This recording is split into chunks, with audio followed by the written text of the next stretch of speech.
Paul Newman, Hollywood's golden boy, a guy so universally liked, even people who hated Hollywood still liked him. But in 1981, all of that goodwill went straight out the window.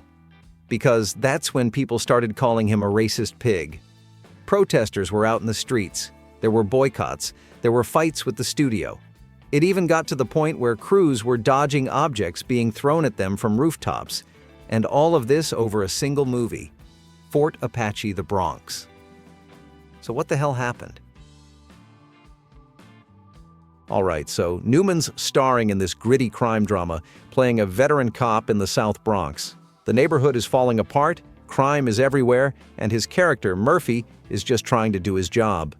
The film was inspired by real cops, Thomas Mulhern and Pete Tessitore, who actually worked in the 41st Precinct.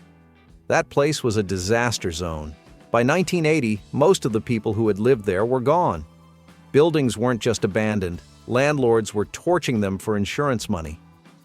But the second the script leaked, people in the South Bronx were pissed. The problem was simple. The film barely showed any decent law-abiding people in the community. Black and Puerto Rican characters were almost all criminals.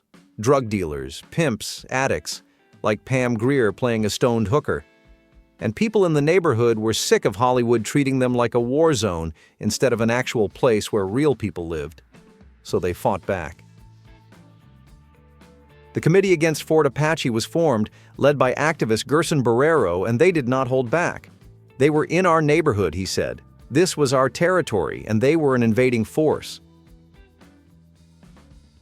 They started protesting on set, blocking streets, even threatening lawsuits. Crews had to sneak around, keeping locations secret just to get their shots, but protesters still found them. And when they did, they made it very clear they weren't welcome. Christopher Nowak, the film's art director, later admitted that the crew was getting pelted with things from rooftops, and not just bottles or rocks, toilets. Shattering porcelain from 6 or 7 stories is a pretty exciting event, he said. Paul Newman was about as far from a racist as you could get. Lifelong liberal, marched for civil rights, publicly opposed the Vietnam War. The man literally put millions of his own money into progressive causes. So when the protests turned personal, when he started getting called a racist pig, it infuriated him. I don't like being called a racist pig and being told I gave up my humanity for money. Maybe they're looking for a political base or to call attention to themselves and their community.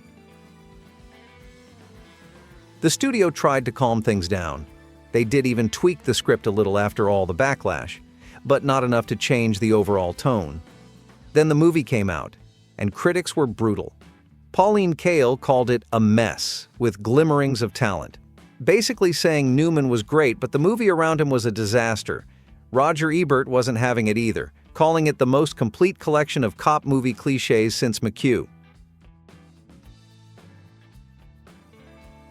Still, despite everything, the boycotts, the protests, the bad press, it was a huge hit. Over $65 million at the box office, way beyond its $10 million budget. But the protesters did manage to force one change, a disclaimer at the start of the movie. A message making it clear that Fort Apache, the Bronx, doesn't represent the law-abiding citizens of the community or the people who are struggling to turn the Bronx around.